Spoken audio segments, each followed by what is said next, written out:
नमस्कार। आज की इस चर्चा में हम एक ऐसी कड़ी जोड़ने वाले हैं जिसके एक छोर पर है अंतर्राष्ट्रीय राजनीति का सबसे बड़ा संकट और दूसरे छोर पर है हमारा करियर और हमारी जेब। देखिए, मिडल ईस्ट में चल रहा तनाव सिर्फ वहां का मुद्दा नहीं है, इसकी गूंज लिटरली हमारे घरों तक सुनाई दे रही है। चलिए, इस विषय में थोड़ा गहराई से उतरते हैं और देखते हैं कि कैसे एक अंतर्राष्ट्रीय युद्ध हमारे लोकल आर्थिक फैसलों और अपस्किलिंग की जरूरत को आकार दे रहा है। तो आज का सफर कैसा रहेगा?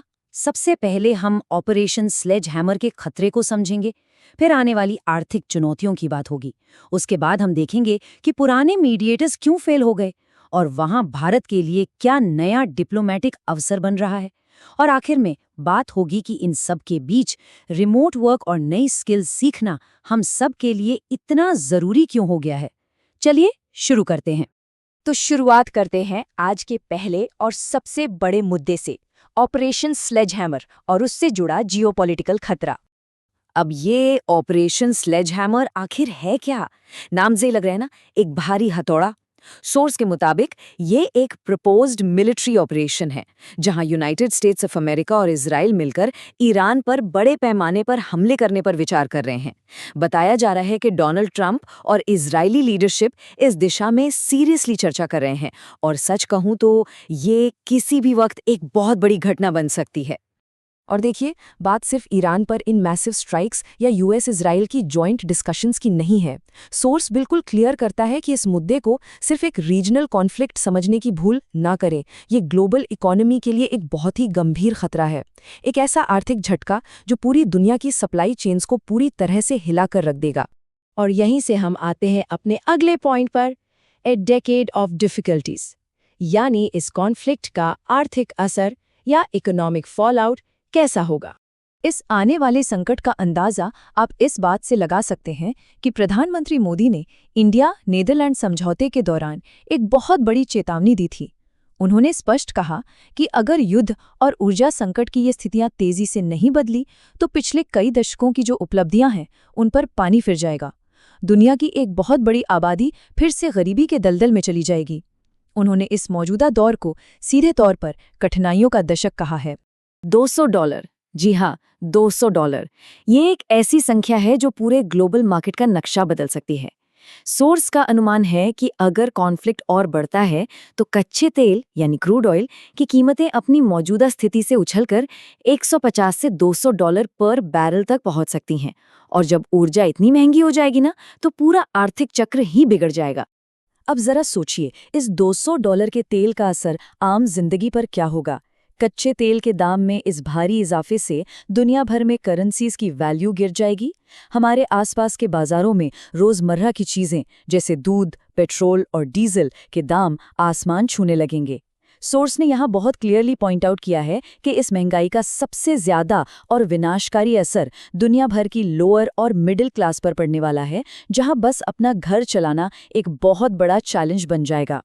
तो इस भयंकर आर्थिक और सैन्य संकट को रोके कैसे?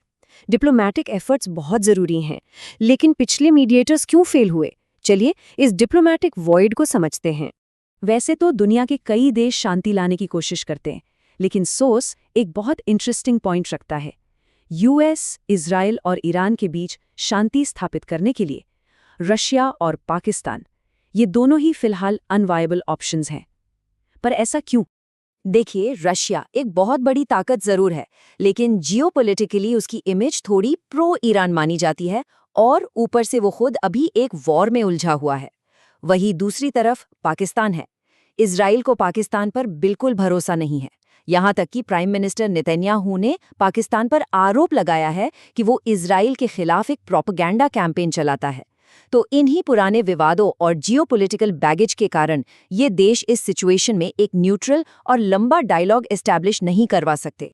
और जब पुराने रास्ते बंद हो जाते हैं तो नए दरवाजे खुलते हैं। इस डिप्लोमैटिक वॉइड में किस देश के पास एक बड़ा अवसर है? आइए बात करते हैं भारत की। ये कथन अंतर्राष्ट्रीय कूटनीति में बहुत ज्यादा वेट कैरी करता है। ब्रिक्स मीटिंग के लिए आने पर Russian foreign minister Sergey Lavrov ने एक्सप्लिसिटली कहा था कि अगर ईरान और उसके अरब एलाइज के बीच एक लॉन्ग टर्म मीडिएटर की जरूरत है तो हमें भारत की तरफ देखना होगा।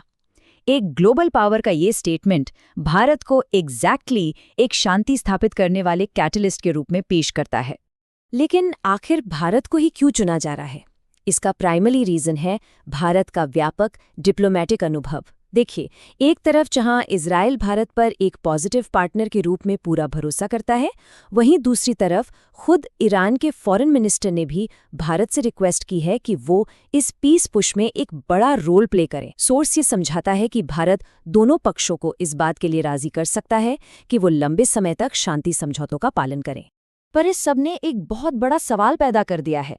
क्या भारत को अपनी पारंपरिक बायलैटरल यानी द्विपक्षीय पॉलिसी को छोड़कर एक अनप्रेसिडेंटेड ग्लोबल मीडिएशन का रोल अपनाना चाहिए? क्या अब वक्त आ गया है कि एक वेट एंड वॉच स्ट्रैटेजी छोड़कर अंतर्राष्ट्रीय मंच पर आगे आकर युद्ध को रोका जाए? ये एक ऐसी जियोपॉलिटिकल डिलेमा है जिस पर सच में पूरी दुनिया की नज़र टिकी हुई है। अब बढ़ते हैं इस चर्चा के सबसे अहम हिस्से पर कि आखिर अंतर्राष्ट्रीय राजनीति से शिफ्ट होकर इस सबका लोकल लेवल पर हमारी जिंदगी और करियर पर क्या असर पड़ता है। ये लॉजिकल चेन समझना बहुत जरूरी है कि कैसे एक मैक्रो ग्लोबल घटना एकदम माइक्रो और लोकल बन जाती है। सबसे पहले होता है ग्लोबल जियोपॉलिटिकल कॉन्फ्लिक्ट। उसके कारण अंतर्राष्ट्रीय तेल की कीमतें बढ़ती हैं। फिर महंगे तेल के कारण नेशनल लेवल पर फ्यूल बचाने की जरूरत पैदा होती है और वही स्थिति हमें शिफ्ट करती है work and learn from home की तरफ। यानी सोचिए, किसी दूसरे देश का युद्ध सीधे हमारे घर से काम करने और ऑनलाइन पढ़ाई करने की वजह बन जाता है। कैसी कनेक्टेड है ना दुनिया। और यही वो पॉइंट है जहां सोर्स एक कॉन्क्रीट सोल्यूशन पेश करता है। यहाँ फोकस शिफ्ट होता है करियर 247 प्लेटफॉर्म की तरफ।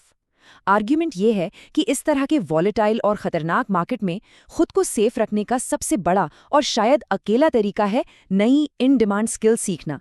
डेटा साइंस जैसे नए क्षेत्रों में खुद को अपस्किल करना ही इन आर्थिक झटकों का सबसे सॉलिड जवाब है। तो एग्जैक्टली आगे का रास्ता क्या निकलता है? एक तरफ प्रधानमंत्री मोदी ने फ्यूल बचाने के लिए वर्क फ्रॉम होम को पुश किया है। दूसरी तरफ मार्केट में डेटा साइंस और डेटा एनालिटिक्स स्किल्स की भारी डिमांड है। इसे देखते हुए कैरियर 247 IBM और NASSCOM से मान्यता प्राप्त सर्टिफिकेट्स ऑफर कर रहा है। साथ ही उनकी लाइव लर्निंग क्लासेस का मेन फोकस जॉब प्लेसमेंट पर है। बेसिक आइडिया ये है कि ये online education model in global economic threats का एक डायरेक्ट और प्रैक्टिकल रिस्पॉन्स बन जाता है। और इस पूरे अपस्किलिंग प्रोसेस को और एक्सेसिबल बनाने के लिए एक बड़ा नंबर यहाँ आता है, 26%। सोर्स नोट करता है कि करियर 247 ने अपने करियर फ्रॉम होम फेस्ट के तहत 26% का डिस्काउंट ऑफर किया है।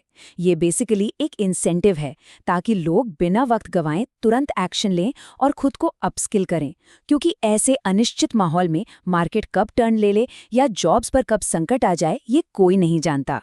हम इस विश्लेषण के आखिर में आ गए हैं और एक बहुत गहरा सवाल हमारे सामने छूट जाता है। क्या बढ़ती हुई जियोपॉलिटिकल अस्थिरता समाज को हमेशा के लिए इस बात को बदलने पर मजबूर कर देगी कि लोग ग्लोबल इकोनॉमी में कैसे काम करते हैं, कैसे सीखते हैं और कैसे सर्वाइव करते हैं? ईरान पर मंडराता खतरा हो या डेटा साइंस सीखने की ज़रूरत, दुनिया तेज़ी से बदल रही है और इस बदलाव के हिसाब से खुद को ढालना ही अब आगे बढ़ने का रास्ता है। आज की इस चर्चा में बस इतना ही। उम्मीद है ये विश्लेषण आप सबके लिए लाभदायक रहा होगा। अगले विश्लेषण में फिर मिलेंगे एक नए मुद्दे के साथ।